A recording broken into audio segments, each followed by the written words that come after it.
Okay, any questions, comments, issues before we get going? Anybody? No? All good? All right. Um, Last time we talked about color temperature and white balance.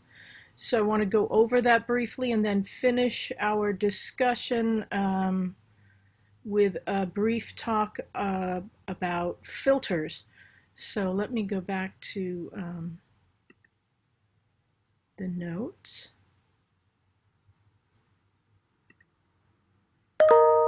Share screen.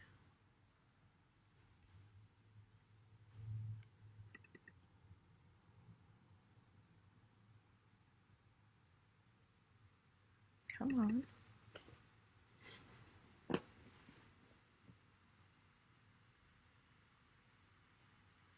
Okay. Can you see the Canvas screen up here? Class notes. I can't see any of you, so you'll have to speak up. Anybody?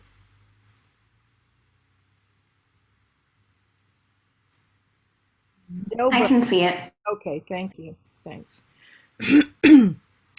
Okay, so we talked about color temperature and white balance. We said that color temperature is described in the Kelvin scale, and it's another way of talking about colors um, with respect to their wavelength. So we said that colors, light, I should say, has the properties of both wave and particle. In photography, we deal with the wave phenomena portion of light. And the colors that we see, red, orange, yellow, green, blue, indigo, and violet, are a very small portion of the entire amount of light that's put out by a star, namely our sun. And the portion that we see is called the visible portion of the spectrum of light. So the entire amount of light put out by a star, by the sun, is called the electromagnetic spectrum, or the spectrum of light, and we can see a minuscule portion of that spectrum. These are again, we deal with wave phenomena, so these are wavelengths, and they go from longer to shorter wavelengths or shorter to longer, depending on how you want to look at it, with the red portion of the spectrum and beyond having longer wavelengths, and as you go across through the colors to violet, and then the even shorter wavelengths that we can't see, ultraviolet, X-rays, gamma rays. And with the longer wavelengths, television and radio waves, microwaves, infrared. So we went over that, and we then talked about the color temperature scale that's used, so the Kelvin scale. And this is just another way of quantifying things, in this case, colors. Um, and we said that the higher the color temperature, the more blue the light, and the lower the color temperature, the more red. And we started up at around 11,000 or 10,000 Kelvin, and that light is very, very blue, so in very deep shade, or just before the sun rises, just after the sun sets. Below that, at 8,000 Kelvin, is a is shade, not quite as deep as above, but shade, or very heavy cloud cover.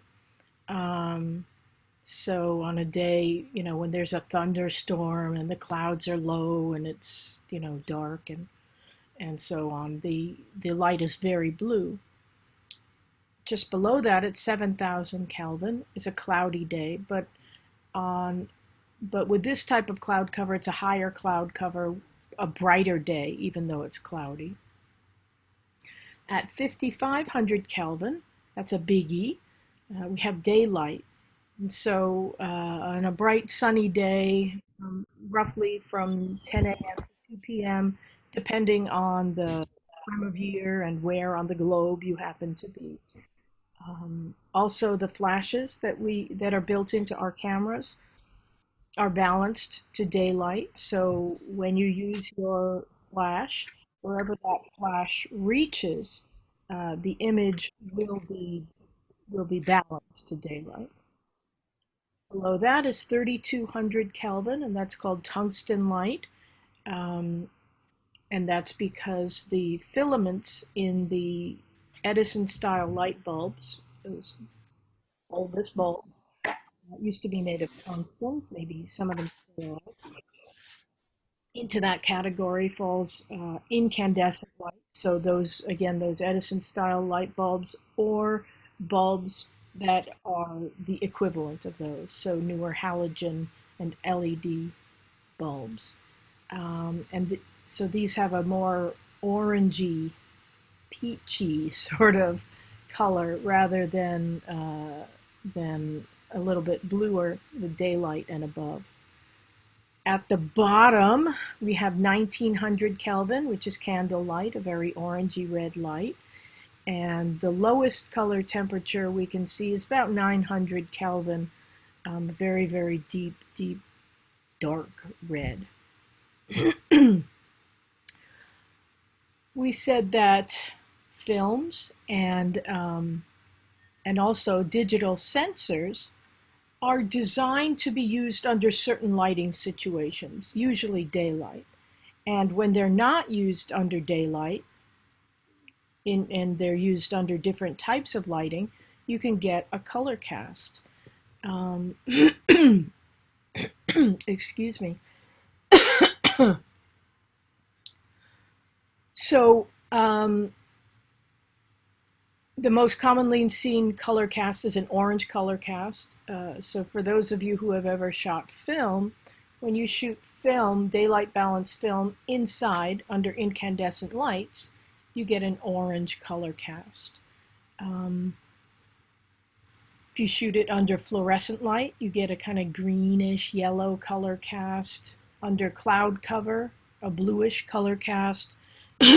Under shade, an even more blue color cast. This is also true of digital cameras when the white balance setting is set to daylight. But you can change the white balance setting to match the different lighting situations under which you may be photographing. And when you do that, you will get rid of any color cast you might otherwise have gotten. So you might want to, the next assignment is a white balance assignment, but you might want to fool around and see what happens when you change the white balance setting anyway. So in order to do that, you need to either go into the menu and go into the white balance menu, or most DSLRs have a button on the back that says WB for white balance. And when you hold that in, you can change the white balance settings. So the default is usually auto. And what is the matter with this? And auto does pretty well at adjusting for different lighting situations. But the white balance, changing the actual white balance to the specific lighting situation, will generally do better. So I advise that you do that. And for the white balance setting, assignment, which I'll talk about again in a few minutes, that's what you will be doing. We said that in the past, when we used film, we couldn't just change a camera setting to adjust for different lighting situations. We had to use filters. And so the first filters I talked about are called color conversion filters, and they're like the big guns of the filter world. They're relatively intense. And so to neutralize the orange color cast that's created when or by using a daylight balanced film or sensor setting under incandescent light, you would use a number 80 blue filter. Blue neutralizes orange, orange neutralizes blue.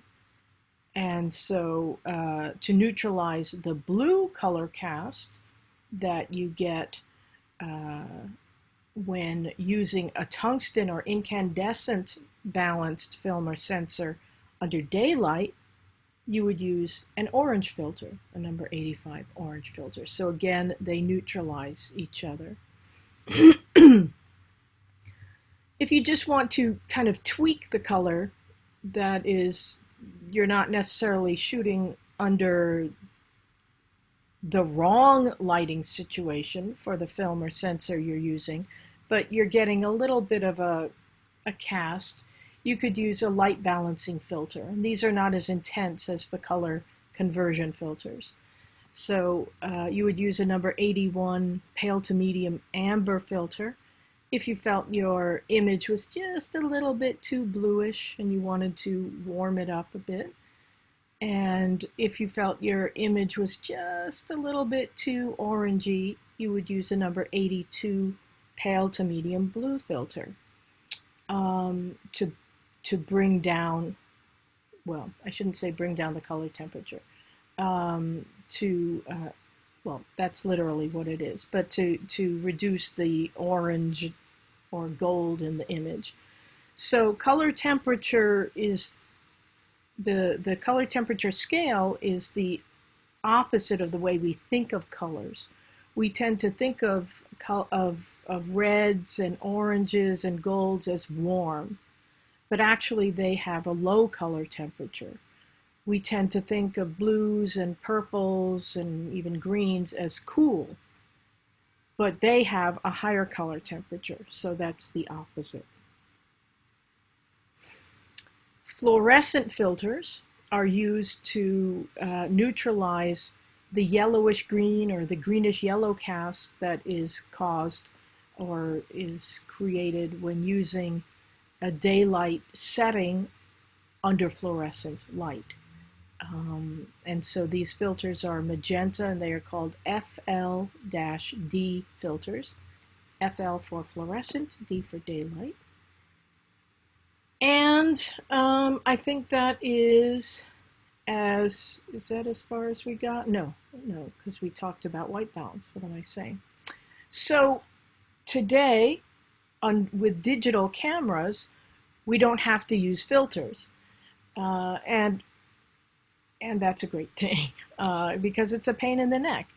But I wanted to talk about them so that you would have a sense of what happens when you change the white balance setting in your camera. Not that your camera applies tiny little filters within the camera body. It changes the sensitivity or what's recorded by the little sensors on the sensor, by the little pixels. But the effect is the same. So when you change your white balance, if you were photographing outside with your white balance set to daylight and you go inside under incandescent light, you would change your white balance setting from daylight to incandescent. So in your menu, in your white balance menu, you have these different settings, and you'll have a word or an icon, a little picture, or both. So the icon for incandescent light is a little bulb, as you can see here. So if you go inside and photograph under incandescent light, you would change your white balance setting from daylight to incandescent or tungsten. And the effect of that is the same as if you had applied a color conversion filter, a number 80 blue filter, to neutralize the orange color cast that you would otherwise get when photographing under tungsten or incandescent light. If you go inside under fluorescent light in a store or a classroom, many of which have fluorescent lights, it's as if you're applying an FLD filter, fluorescent daylight filter, to neutralize that yellow-green cast that you would get with the daylight white balance setting. If you change your white balance to shade, if you're photographing in shade, and change the white balance to shade, that would be the same as applying a number 85 orange filter to compensate for the extremely blue color cast that you would get when photographing in shade, or when the light is very blue, such as right before sunrise or just after sunset. If you change your white balance to cloudy, if it's a cloudy day, that would be applying a number 81 kind of amber filter, so not quite as intense as orange, but amber, to neutralize the bluish color cast that you get under cloudy conditions. So those are the sort of equivalents of those filters. In the white balance menu, you also will find flash, and that's a lightning bolt. And when you turn the flash setting on, you will, if you compare images side by side to when you have that white balance setting on and when you have daylight on, you'll see a slight difference. The flash image will have a little bit more gold in it relative to the image made with the white balance set at daylight. And finally, custom, which means that you can set a specific color temperature if you want to do so. Okay, so those are the white balance settings. And that's as far as we got. So let me just open up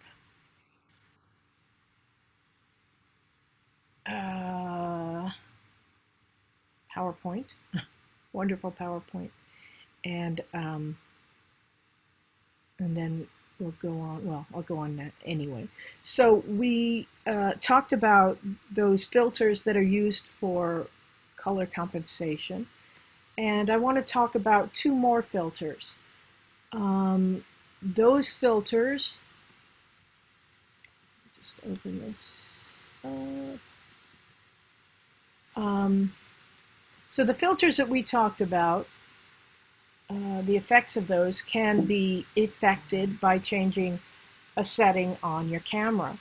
The next two filters I want to talk about cannot, or the effects of them cannot be mimicked or affected by just changing a setting on your camera. You have to physically attach the filter to the end of the lens.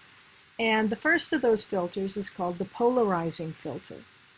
And many of you, I'm sure, have heard the term polarizing or polarization. And some of us may have glasses or sunglasses that are said to be polarizing. And we use those to reduce glare and reflection. And that's what a polarizing filter is used for as well. Polarization of light occurs when there's an overabundance of light traveling across one plane. And it appears to us generally as glare and or reflection. So if you've been out on a lake or a body of water at certain times of day, perhaps you've noticed that the water is so bright that you can hardly look at it. At other times of day, it is not as reflective, and you can see often below the surface, maybe really far below the surface. At certain times of day, if you're walking in the street and walking by store windows, There may be so much reflection that you can hardly see what's behind that glass. That you see yourself and everything that's behind you reflected in the glass. So polarizing filters are used to reduce glare and reflection. That's the primary purpose of the polarizing filter. Polarizing filters, the type that you screw onto the end of your lens, actually have two brackets, two circular brackets that rotate relative to each other, and you screw one of those into the end of the lens, and the other that contains the filter rotates relative to the lens. And that filter contains what's called a microcrystalline grid. And that grid disperses the wavelengths of light that are traveling along that one plane.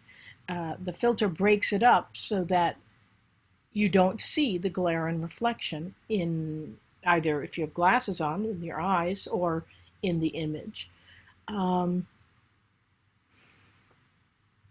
Polarizing filters also increase color saturation, so they make the colors more intense, and they darken the sky relative to other elements in the frame.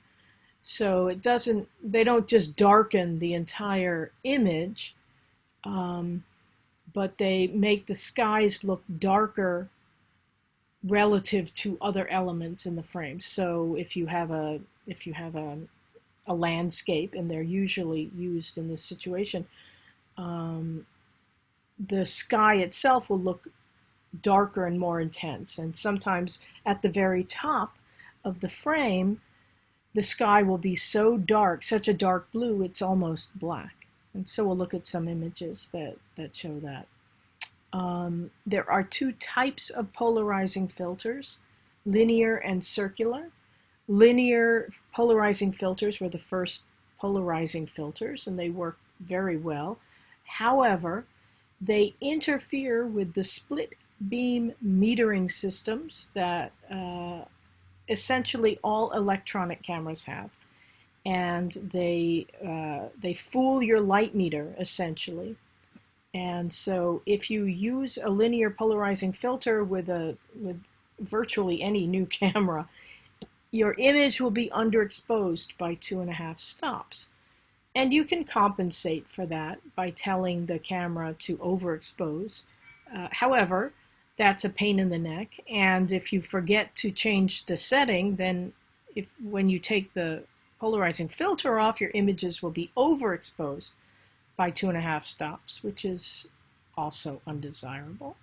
And so circular polarizing filters were devised or invented, and these contain a wave retardant that neutralizes the effect that the polarizing filter otherwise would have on the metering system.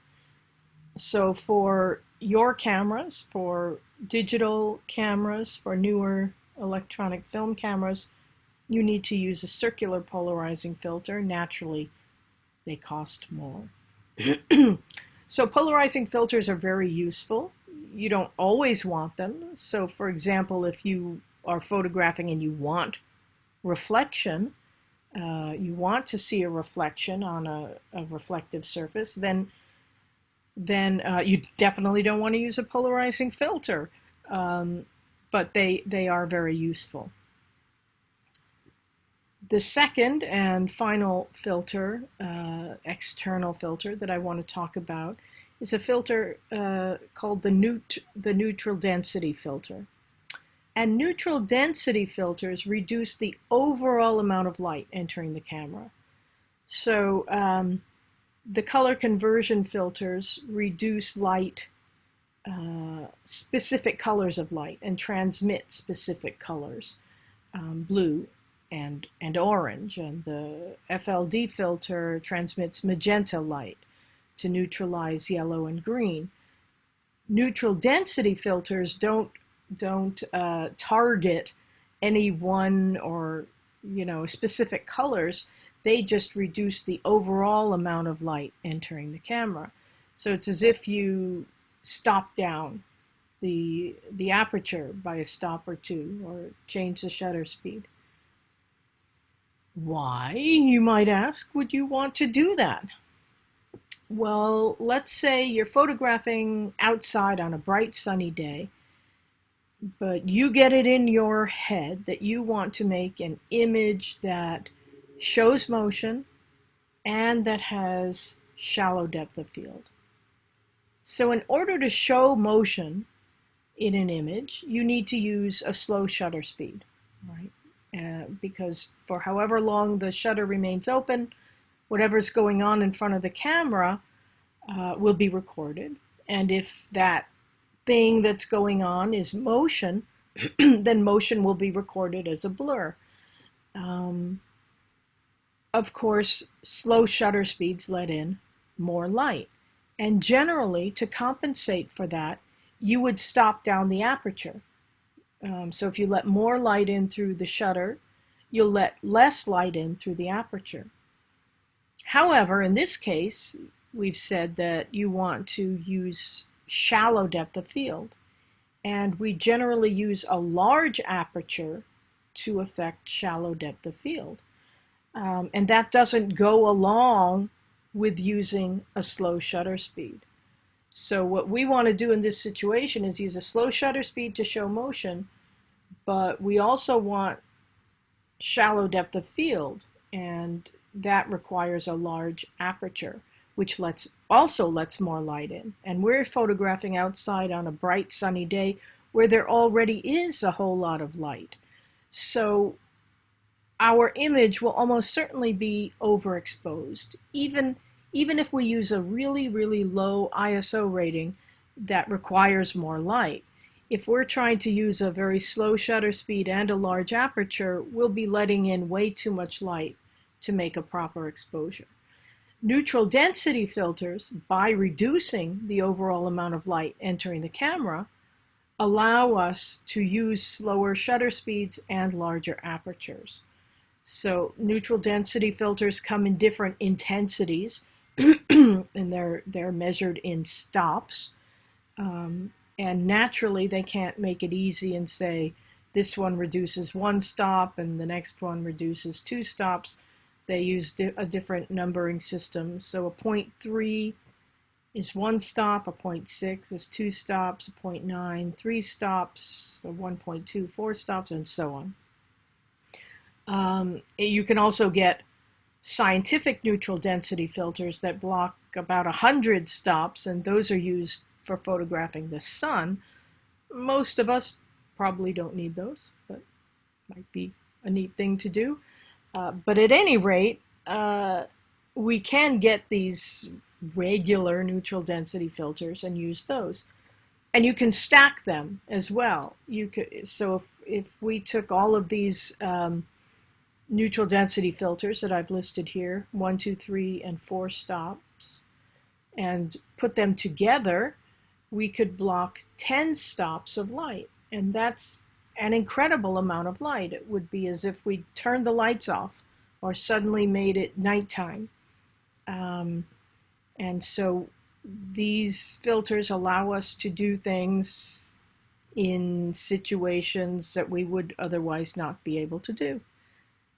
In fact, counterintuitively, some night photographers use neutral density filters to allow them to make even longer exposures at night. Okay, so that's it for the technical stuff for this class in terms of cameras, how they function, and so on. I want to look at some images dealing with these filters, and then we'll move on. So let me just get there. Let's see. So yeah, I think we ended here. Does this look familiar? Can you guys see this? The Devil's Tower trading post. Anybody, can you see this image with an American flag? Yes, Okay. we can. Yes, we can. And does it look familiar? Do you remember it from last time? Yes, no, maybe so. I left early last time, so Okay, well, just a moment then. And actually, we wouldn't have. We probably ended something around here. Or, well, at any rate, that's okay. Okay, polarizing filters. So, if we look in the at the upper left, the image was made without a filter, and it's an image of the side of a car with a woman behind the window, but there's so much reflection we can hardly see her. We see the reflection of trees on the window, and she's pretty well obscured. In the image below, a polarizing filter was used to reduce the reflection, and it's completely gone. It's almost as if the window had been rolled down, which maybe it was, hopefully not.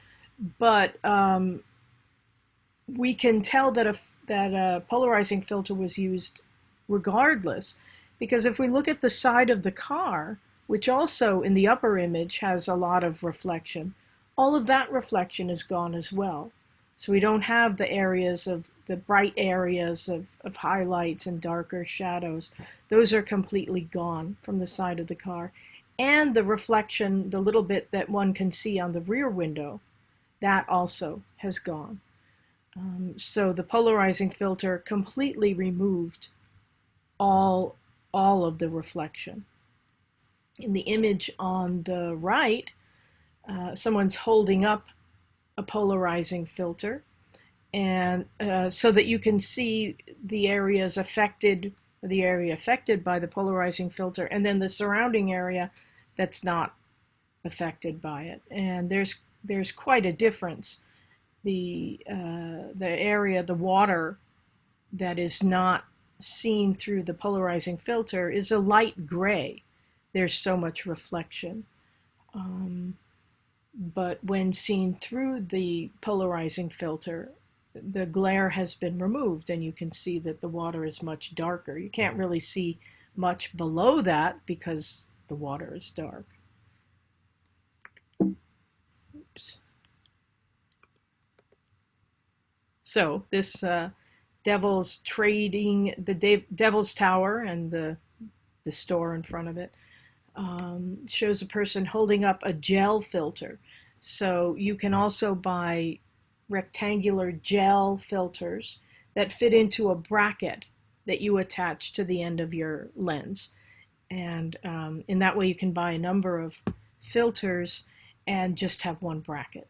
But at any rate, this shows a polarizing filter being held up in front of the lens, so that we can see the polarizing effect. And in this case, what we see is how much darker the sky is relative to the area around it.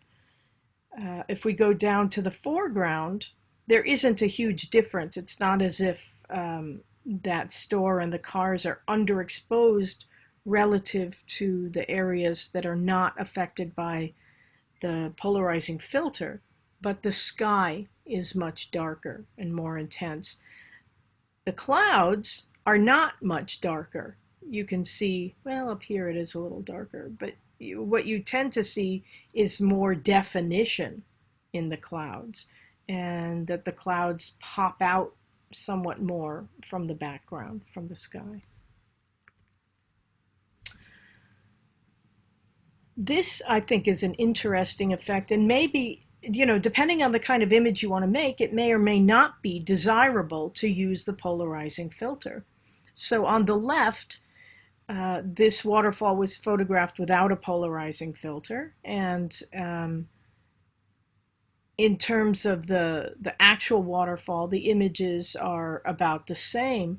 But if you look at all of the areas that are wet, that have a little bit of water on them and are reflecting light, all of those have disappeared with the use of the polarizing filter. So on the left, we have these wet areas to the left of the waterfall with the little cascades coming down. And in the foreground also, on the left, there's a lot of reflection on the stones. Whereas on the right, with the polarizing filter, which has reduced or gotten rid of the glare and reflection, all of those areas have disappeared. You wouldn't even know that these areas are wet. So it kind of contains the waterfall. And that's a personal choice that you would make. Do you want to show that or not? But it's a huge difference in maybe a more subtle way, but it really changes the nature of the image.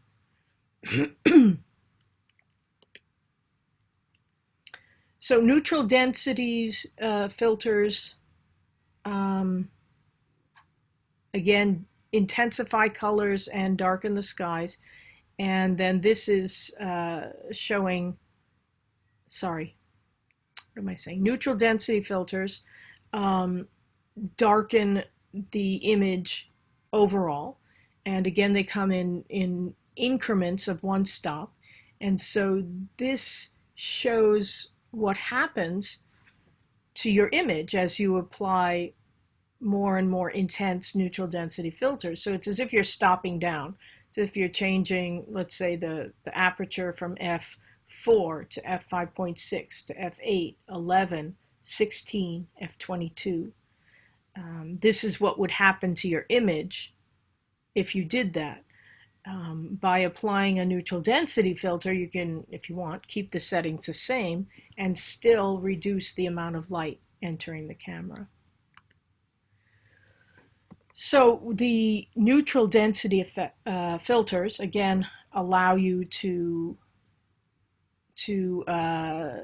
make an image with shallower depth of field and also to show motion. So in the upper set of images of this young woman, the image on the left was made without a neutral density filter. It's a bright sunny day, so the photographer was not able to use a large aperture to affect depth of to create shallow depth of field. With a neutral density filter and reducing the amount of light entering the camera, the photographer was able to use a larger aperture and create an image with shallower depth of field, that is, with the background, in this case, out of focus.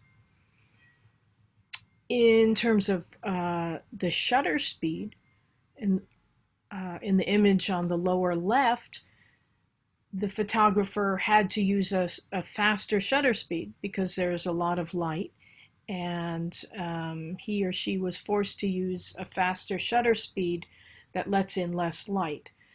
And this froze the motion of the waterfall. In the image on the right, with the use of the neutral density filter, the photographer was able to use a slower shutter speed, letting in more light, and allowing us to see the motion of the water. So the waterfall, the motion of the water is frozen in the image on the left, but is shown in the image on the right because the photographer was able to use a slow shutter speed. So those are the effects of the filters we have discussed. Any questions? Anybody? Anybody? Okay. So let me just go back to Canvas for a moment and talk about the third assignment, which again, I think we said will be due, I think we said Thursday, but let me see here.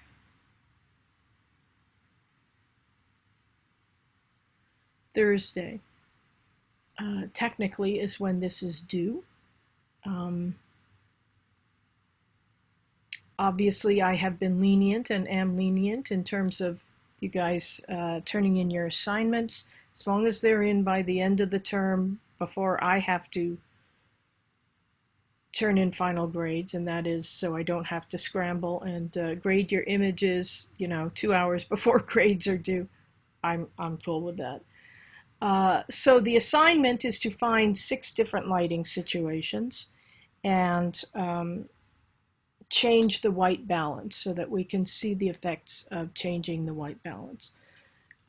3 of the situations will be inside, and 3, is that right? 1, 2, 3, and 3 outside. So the first is under daylight, so bright sunny day like today. In this case, the 2 images you'll make will be one with the white balance set to daylight, and the second with the white balance set to auto. And this is the only time that you will use the auto setting. For all of the others, I want you to use daylight and then the white balance setting for the lighting situation in which you're photographing. But under daylight, since the light source is daylight, you'll use the auto setting as well. So 2 images of the same thing outside, one with the white balance set to auto and the second with the white balance set to daylight. In the second situation, under incandescent or tungsten light, so that will be inside, find an area where there's no daylight coming in, where it is just that light source. And again, you'll make 2 images. In this case, one with the white balance set to daylight, and the second image with the white balance set to tungsten or incandescent, whatever your camera happens to call it. And so in this case, I would expect to see the daylight image with an orange color cast, and the incandescent tungsten image neutralized with no color cast. For number 3, fluorescent light, you'll need to find fluorescent light. Perhaps your bathroom. If you're in a store, stores again often have or use fluorescent light bulbs. So again, 2 images, one with the white balance set to daylight, and I would expect this image to have a yellowish green color cast. And then the second image made with the fluorescent white balance setting, and in this image I would expect no color cast, the image to be neutral. Number 4, under a cloudy sky, if you can't find cloud cover, then make another set of images in shade. So this will be outside with the white balance, the first image with the white balance set to daylight, the second with the white balance set to cloudy. I would expect the daylight white balance image to have a bluish color cast, and the image made with the white balance set to cloudy to have that neutralized. And the same for shade, but I would expect it to look more intense. So find a shady situation in the shade of a building or something of that sort. Make one image with the white balance set to daylight. I would expect that to be fairly bluish. And then the second image with the white balance set to shade. And again, I would expect that to be relatively neutral with no color cast. Finally, another indoor image with the flash. I want you to turn your flash on for this set of images, and that's the only time I want the flash on. And in the first image, have the white balance set to daylight. And in the second image, have the white balance set to flash. So I expect generally to see the flash white balance image have a little bit more warmth, just a little bit more orange or gold in it. And that's it. As always, make a folder with your name, entitled with your name and assignment number 3. And then within that folder, another folder for each of these lighting situations, so 6 different folders. And within those folders, of course, the images, please remember to entitle the images with what you've done. So if the image was made under fluorescent light with a daylight filter, you can, or white balance setting, I should say, you can entitle that fluorescent, then dash daylight. And then the second one, fluorescent dash fluorescent, with the white balance having been fluorescent, and so on. And then, of course, zip the folder and submit it to Canvas. Okay. I believe that I have some examples here.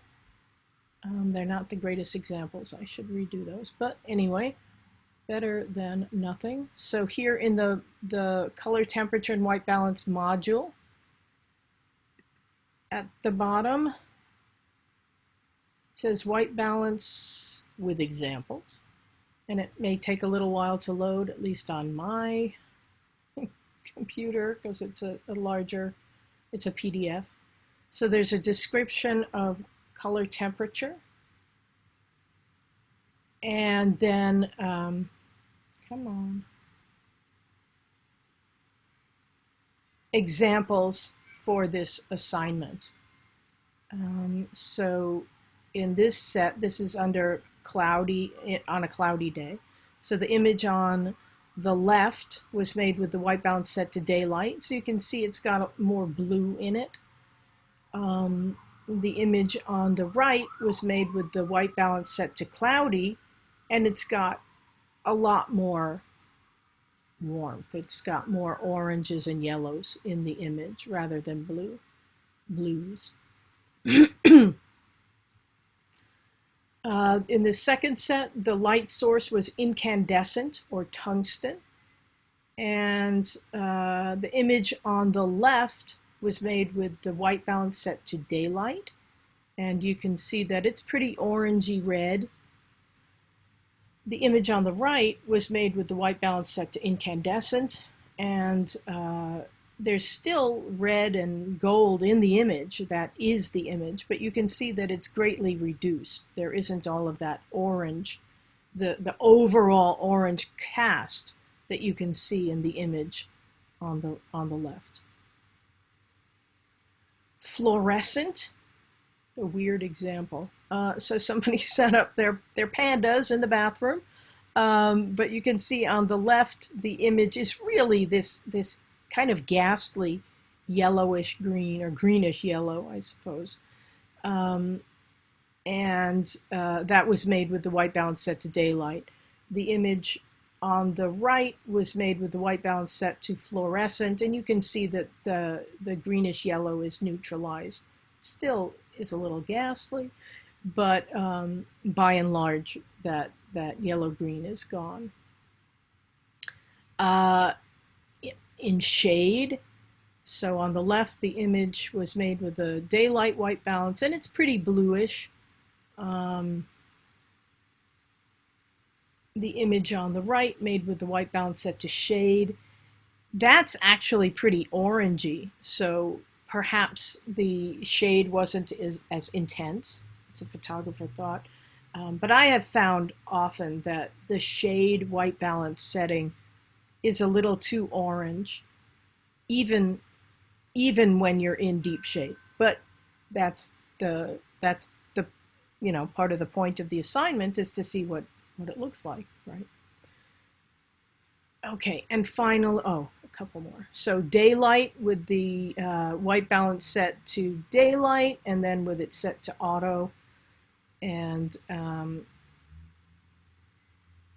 the image on the left definitely has more blue in it. The image on the right with the white balance set to auto, the differences are more subtle than with the shade and the cloudy white balance settings. But you can see, I think, that there is somewhat more, excuse me, yellow, a little bit more yellow in the image. And finally, flash. Oh, I really do need to change these examples. They're very similar. If you look at the whites, and that's a good way of judging the white balance in general, even if they're, it's hard to tell overall if there's a color cast. If you look at the whites should be neutral. And so on the left, the whites are neutral with the white balance set to daylight and the flash turned on. In the image on the right, with the white balance set to flash, you can see that the whites have a sort of peachy tone to them. And the flash white balance setting does that. There's not a huge difference, but there is a difference. Okay, so I expect you to find obviously different situations for each of these types of light, because you're not going to find all of these types of light in one situation. So you'll need to search a bit, which may not be quite as easy these days with us sheltered in place, but do your best. Okay. Any questions? Comments? Issues? No? Okay, so that is the white balance assignment. I'd like us to go over to Lightroom for now, because this is our last week of class, and well, second to last week, pardon me. Next week is our last week, and I want us to work more in Lightroom, obviously. So I loaded some images onto Canvas for you guys. They're in the modules, so let me go to modules. And sorry, they should be at the bottom. So let's see here, work images. So there are several, not several, there are about 8 images here for you to download and work on while we're working in class. You don't have to work on them. It's up to you. Eventually, of course, you want to be working on your own images, but I did load these here so that you could work on them along with me if you choose to do so. So let's go to Lightroom and some of the images that I have given you. And we're working in the Develop module. So I'll go there. And we had started to talk about the tools on the right-hand side that are just below the histogram. And we talked about the cropping tool here, and that's the tool to the left, this rectangle, the crop overlay. And we then talked about the spot removal tool, and I think that's as far as we got. So I want to talk about the rest of these tools and then continue talking about the tools, the settings in the Develop module. So the next tool after the spot removal is the red eye correction. And let me just select an image. So here we have this rather startling image of a younger person showing red eye. And we get red eye when usually, though not always, usually it's with a light-eyed person. And the light either reflected, but usually from a flash, enters into the eye and then is reflected back out. And while some people like this effect, most people don't. And so you can go in, with a pencil or digitally fill it in by hand, but it's actually handy to have this tool. So if we click on the circle with the red dot in it, this little area opens up. It says Tool, Red Eye Correction, and then you have 2 choices, red eye or pet eye. And generally for humans, you want to use red eye. And under that it says drag from the center of the eye or click to use current size. So when we put the cursor over the eye, you can see that this kind of funny cursor comes up, and you can control the size using your trackpad or the little wheel on your mouse or what have you. So I just went in and clicked on the eye, and I can change the size by getting that cursor, and I can change the size, I can change the shape, I can make it horizontal if I want. I probably don't want that. I can actually move it around, but generally I will want it to pretty well cover the pupil, the area that's red. And then I'll go over and do that to the other eye. And voila, I have gotten rid of the red eye. And that's all there is to it. It's nice and easy.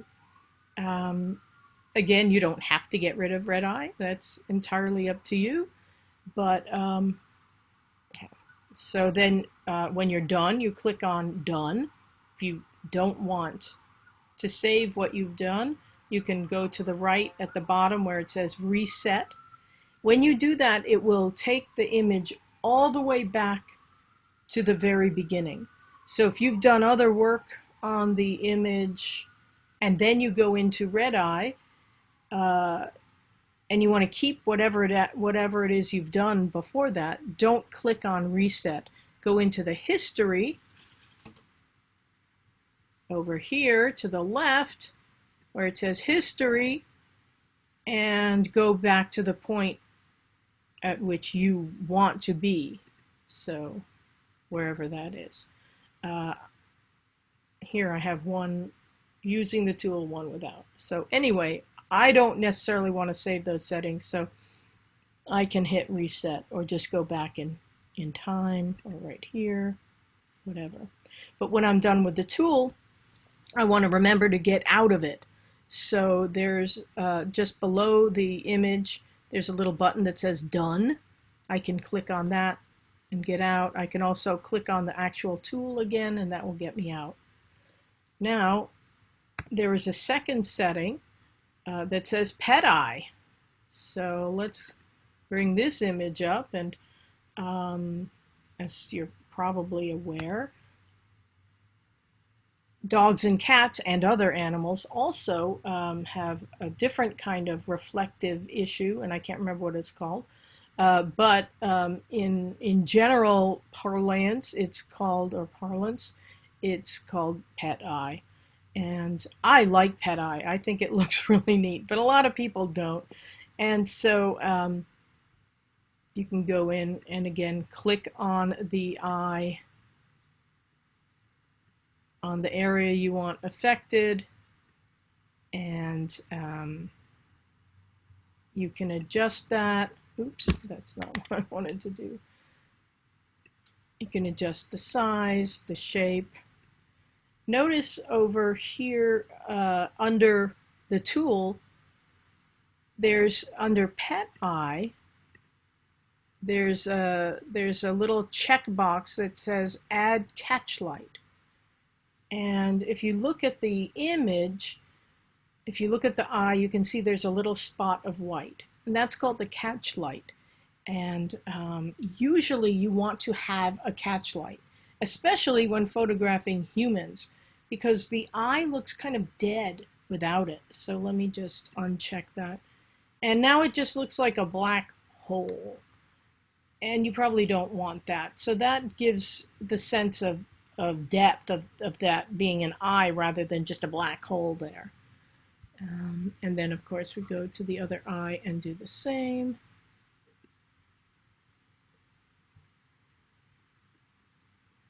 And you can again move this as you wish.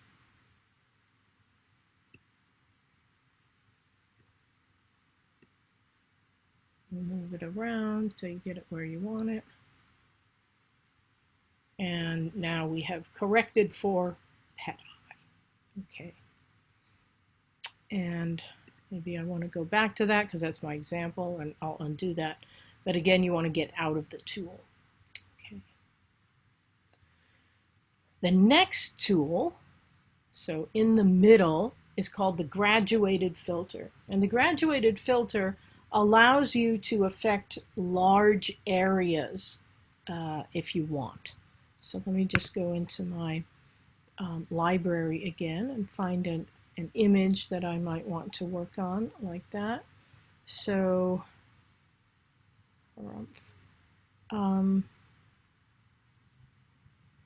maybe this image where I have a foreground area that's maybe a little bright, background that is maybe a little dark, and there are other you don't have to work on huge swaths, but let me show you in general what this tool does.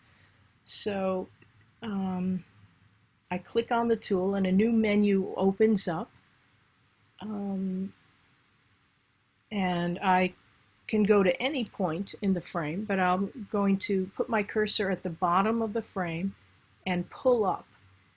And as I do so, you can see two lines coming up. The line in the middle, that is the middle line, has a circle in it with a black dot, and then the upper line is what I am dragging.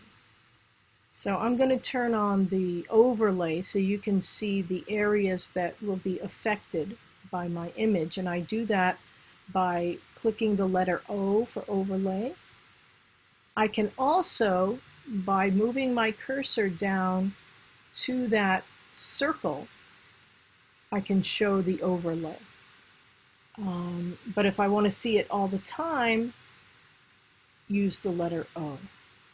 So notice that the area at the bottom is completely green. I can also change, by the way, the overlay color by going into the Tools menu, the pull-down menu where it says Tools, and excuse me, go to Tool Overlay.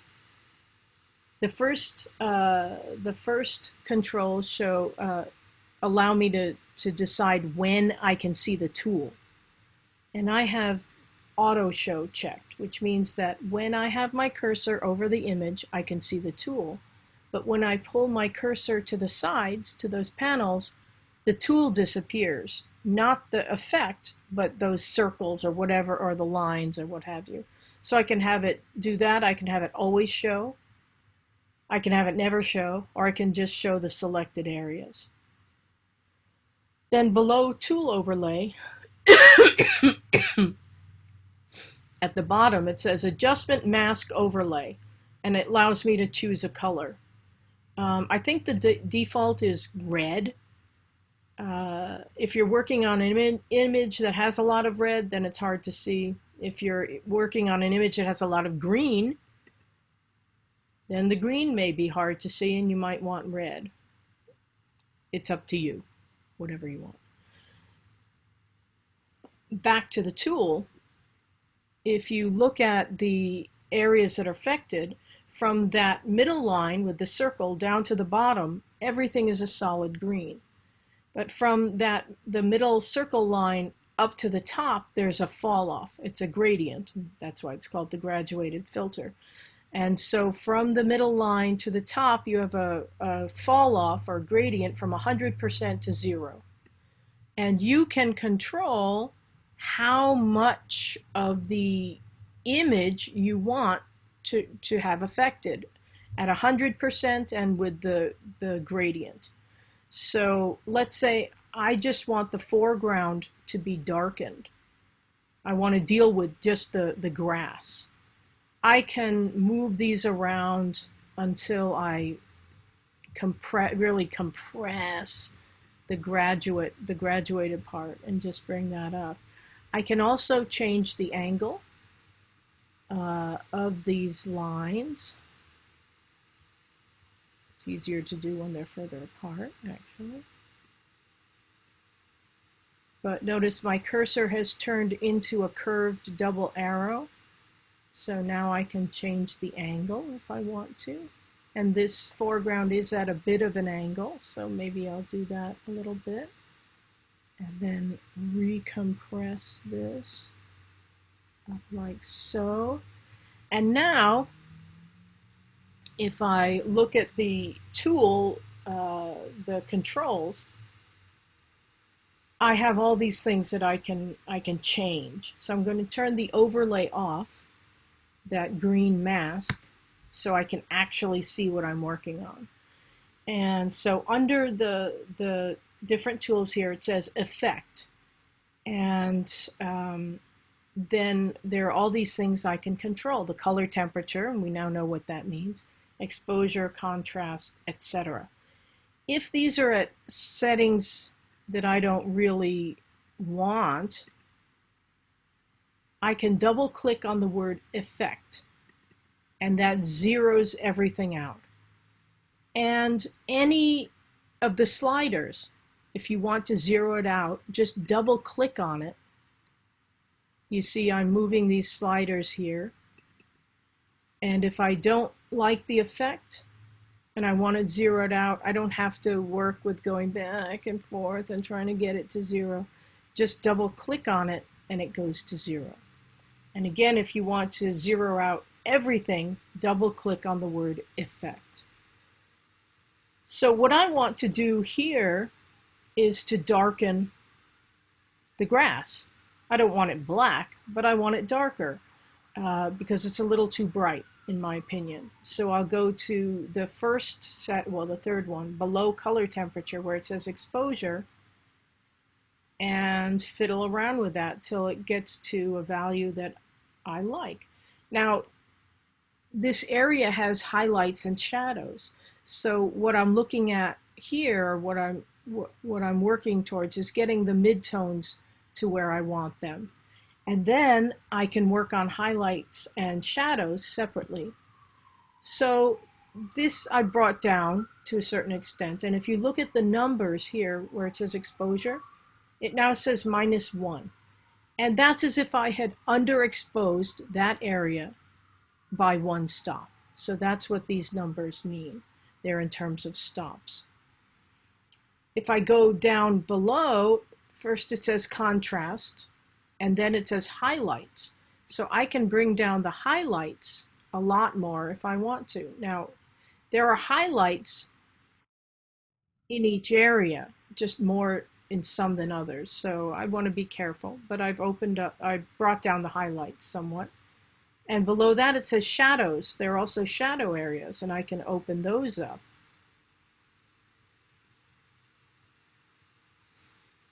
And maybe I don't want it quite as dark overall.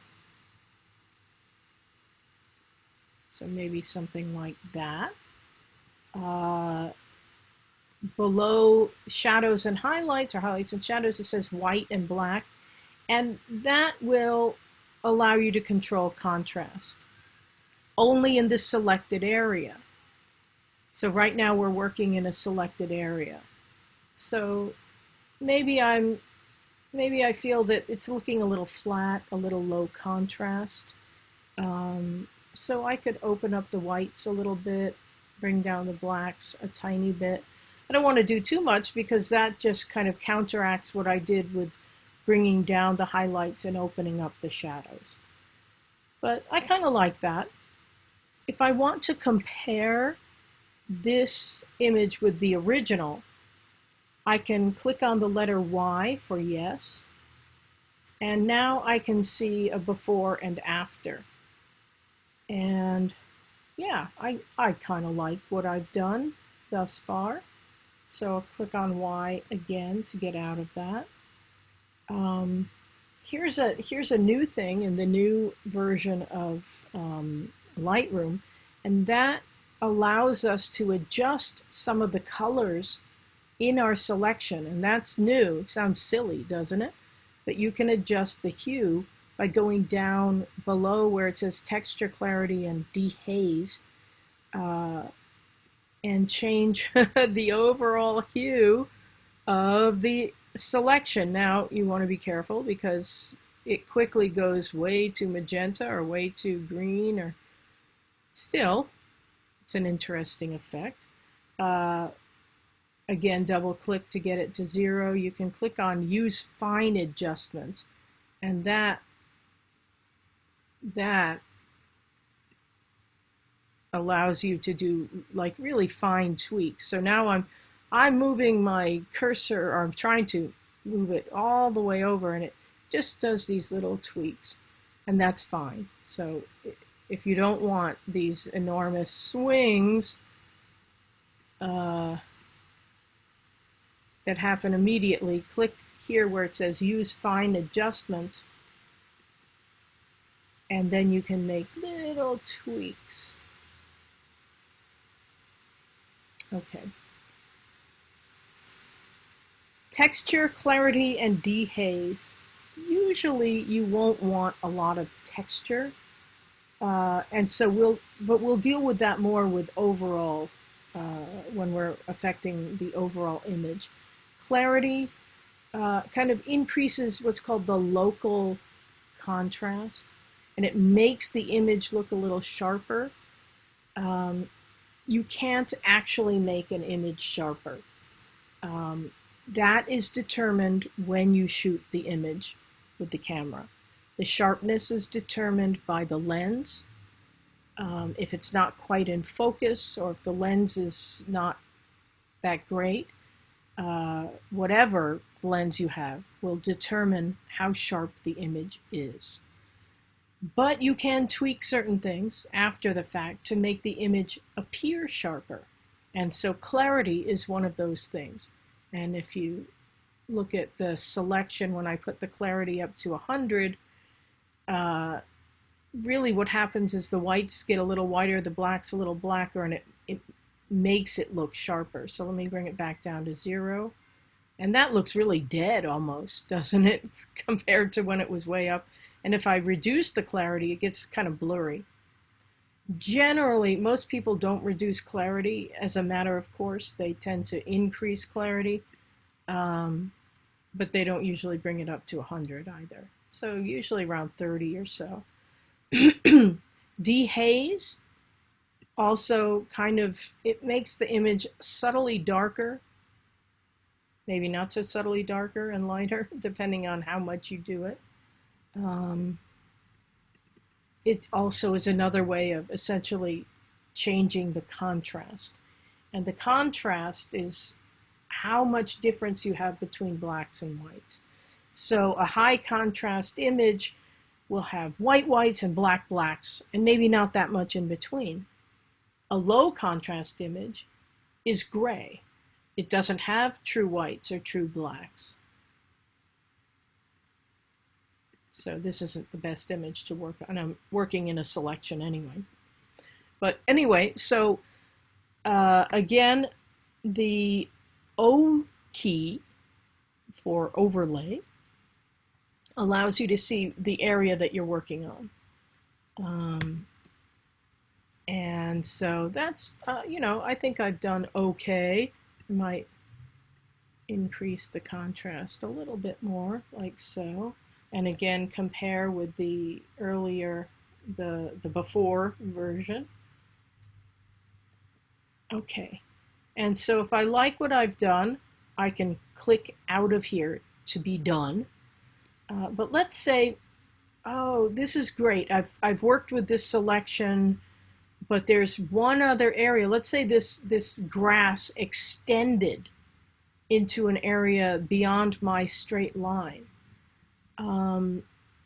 I can go up to the tools again, and the tool is described as mask, and then to the right it says new, edit, and brush. And if I click on brush, I now have a brush that has the same settings. And so here's my, it's hard to see, here's my cursor. I'm making the brush larger and smaller. And so if there's another area in here that I want to work on with the same settings, then I can use this brush to do so. Now, there actually isn't an area that works that well with these settings, but if I click on the letter O again, now you can see that I've come into these other areas using the brush, and they are now green with the overlay. And as I work on this and add more, then the overlay comes in more and more. Can I get rid of those? Yes, of course. I can go to the history and go back and remove what I've done step by step, or just go straight back to another time.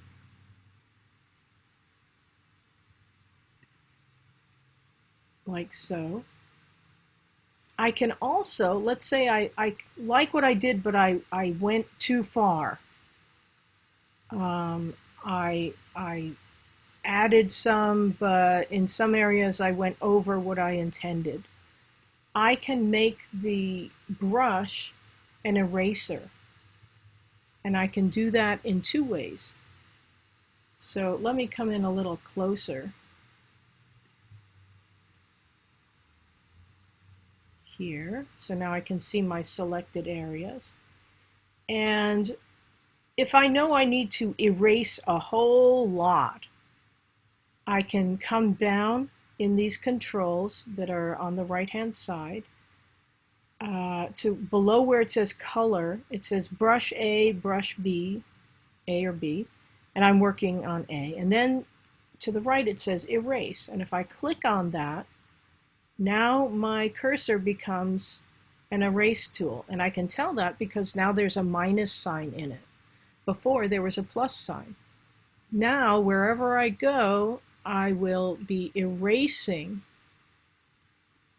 what I've done. So can you see me cleaning this up? Let's say don't want some of this. I just go in with the tool and get rid of what I don't want.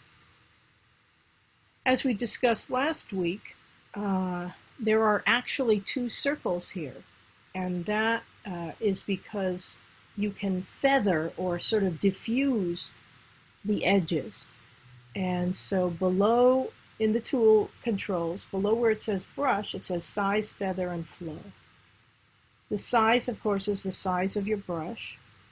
The feather is how much diffused area you want around the actual area on which you're working.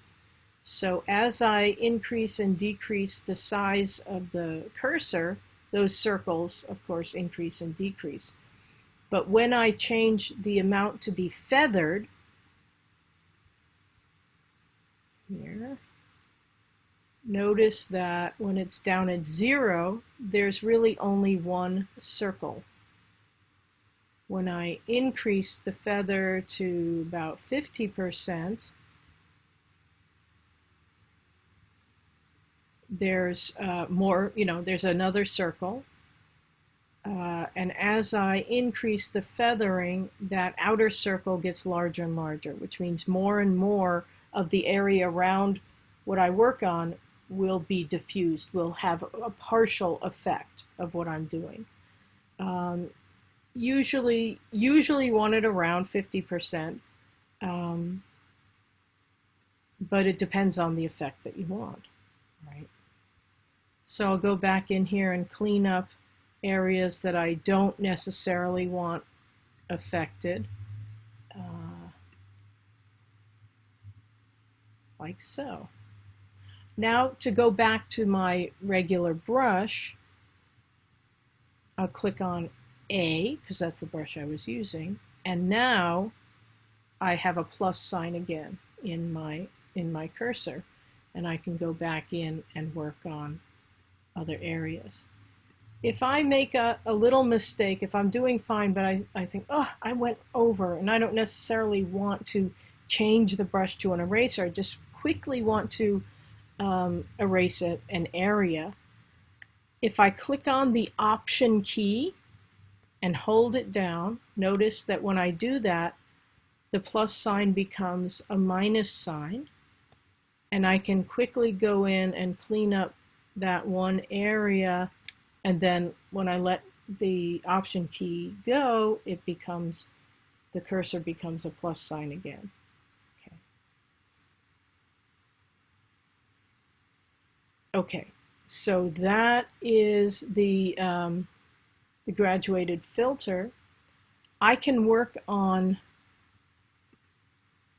other areas. I can add another graduated filter to a certain area. Let's say this upper triangle here, I want to do something else.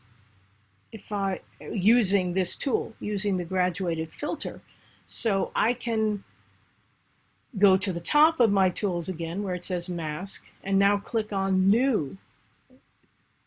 And now I can bring in another area affected by the graduated filter. And I can do it at any angle I want. So here I've done it at a diagonal. And I can move that around. Notice that I'm now pulling the edge line over into the image. So I have 3 lines from left to right or right to left. And this image on the, the line on the left is the border of the area I'm working on. The line in the middle is the boundary between where the area is 100% affected and down to 0 to the line, in this case, on the left. The line on the right is at 100%. If I want more of the area at 100% of this selection, I can move that line. So everything to the right of this line is affected by what I do at 100%. And then again, from the middle line with the circle to the left-hand line, there's the gradient or fall off from 100% to 0.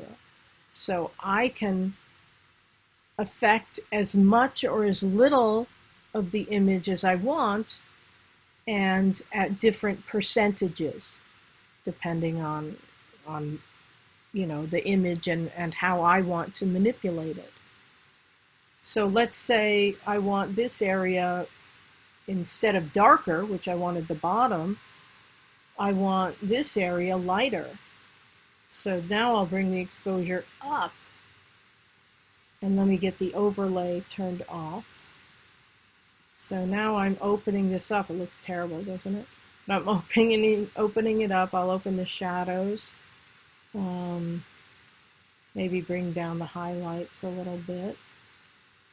And you can see as I move the gradient, the graduated filter, the areas that are affected change. So maybe I want to do that and open that all up.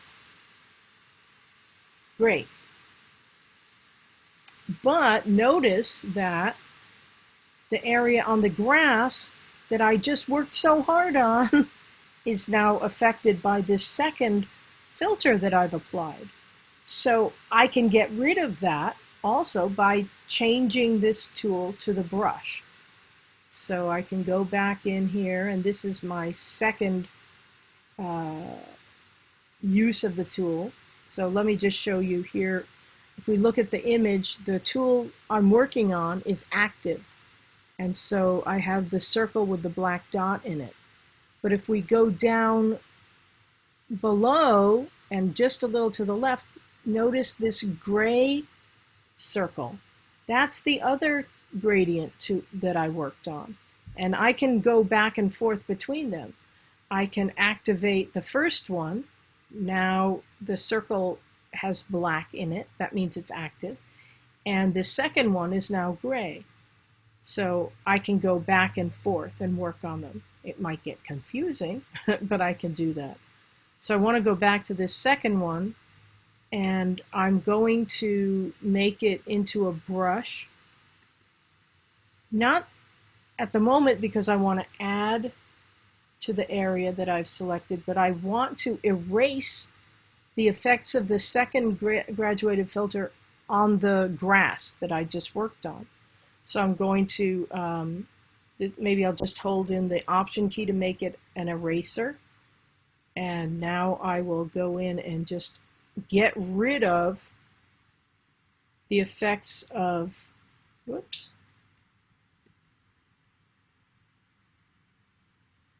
the effects of the second part of the second